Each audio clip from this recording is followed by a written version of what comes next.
جو کبھی کسی سرکاری عہدے پہ رہا ہو، وہ بندہ میرے کفن کے لیے کپڑا نہ دے، کسی سرکاری عہدے پہ رہا ہو۔ ایک انصاری جوان کہنے لگا ابو ذر میں کبھی کسی عہدے پہ نہیں رہا، اگر آپ میری چادر قبول کر لیں کفن کے لیے تو میں ٹھیک ہے۔ میں نے نا حضور کے طریقے پر زندگی گزاری ہے، چپ کر کے میرا جنازہ پڑھ دینا اور مجھے کہیں اور نہ لے کے جانا، اسی کسی دے کچھ نہیں جو لگتے تو نہ کوئی ساڈا دردی، یہیں کسی صحرا میں جنگل میں یہیں کوئی قبر کھود کے مجھے دفن کر دینا، مجھے جانے نہیں ہے کسی جگہ۔ حضرت عبداللہ ابن مسعود رضی اللہ تعالیٰ عنہ نے جنازہ پڑھایا، اور اس درویش کو جو 5ویں یا 4تھے مسلمان ہیں ان کو وہاں دفن کیا۔ جب خبر پہنچی نا مدینے تو سب سے زیادہ آنسو مولا علی نے بہائے، سب سے زیادہ حضرت علی نے۔ لوگوں نے کہا اتنا کیوں روتے ہو؟ فرمایا 2 ہی تو بندے تھے جو اللہ کے راستے میں کسی کی پرواہ نہیں کرتے تھے، اب ایک ہی رہ گیا ہے۔ کہ حضور کیا مطلب؟ فرمایا 2 ہی تھے، ایک ابو ذر اور ایک علی، اب اکیلا علی تو رہ گیا، وہ چھوڑ کے چلے گئے۔ حضرت سیدنا ابو ذر غفاری رضی اللہ تعالیٰ عنہ اس عظیم شخص کا نام ہے، سردار قبیلے سے تعلق تھا، بڑے بہادر تھے، پر حضور کو فقیری میں دیکھا تو پھر زندگی اسی فقیری میں گزارتی، اسی فقیری میں، اسی طریقے میں وفا کر کے نا اسی رنگ میں گزار دی، انہی نقشوں پہ رہے۔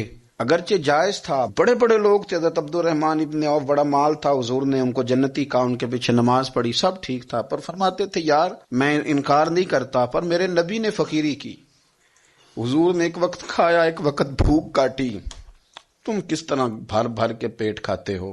یہ صحابہ صفہ میں سے تھے۔ کلمے پڑھنے کے بعد چونکہ طبیعت جلالی تھی تو حضور نے بھیج دیا، فرمایا واپس جاؤ اپنے قبیلے میں تبلیغ کرو۔ واپس گئے، بھائی کو مسلمان کیا، والدہ کو مسلمان کیا، قبیلہ سارا مسلمان کیا، وہیں رہے۔ ہجرت مدینہ کے بعد آئے تبوک کے موقع کے قریب، اور حضور نے اصحاب صفہ میں رکھ لیا، نوکری کرتے مدینے والے رسول کی، دلیر آدمی تھے، بڑا قبیلہ تھا، پر ڈیوٹی کرتے، ڈیوٹی خدمت کرتے۔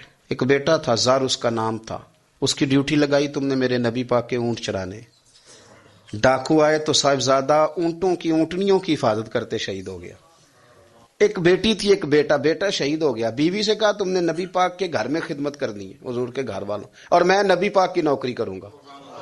حضور کی خدمت کرتے، ہر وقت خدمت میں رہتے، اور حضور جب آتے نا صحابہ صفہ میں یہ شامل تھے جو لوگ دین سیکھتے، حضور جب آتے تو سب سے پہلے آ کے حضرت ابو ذر غفاری کا پوچھتے، بلائیں، اور جب بات کرتے حضور تو بار بار ان کو مخاطب کر کے بات کرتے۔ حضرت ابو ذر غفاری رضی اللہ تعالیٰ عنہ کا نبی پاک سے اتنا پیار کہ ہماری بھی مشکل حل کر دی۔ ابو داؤد شریف میں موجود ہے، ایک دن کہنے لگے یا رسول اللہ صلی اللہ علیہ وسلم، اگر کوئی بندہ کسی سے پیار بڑا ہی کرے پر اس جیسے عمل نہ کر سکے، لوگ ہمیں کہتے ہیں نا جی پیار بڑا، عمل بھی تو کرو نا، بھی کرنا چاہیے، پر انسان ہے نا، غلطی بھی تو ہو ہی جاتی ہے۔ اب ہم عمل نہیں کر سکتے تو تم ہمیں پیار بھی نہیں کرنے دو گے، مہربانی کرو پیار تو کرنے دو نا۔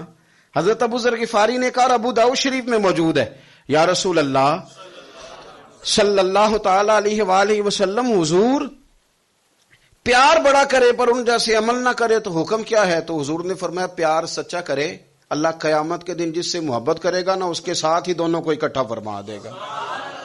تو حضرت ابو ذر نے فوراً کہا، حضور پھر مجھے آپ سے بھی بڑا پیار ہے، رب سے بھی بڑا پیار ہے۔ فرمایا فکر نہ کرنا، جنت میں اکٹھے ہی جائیں گے۔ اتنی محبت رسول پاک کی ذات کے ساتھ، حضور کی نوکری کرنا۔ ایک دن خدمت کرتے کرتے سو گئے، حضور مسجد میں آئے پتہ کرنے کہ ابو ذر آرام کر رہا ہے۔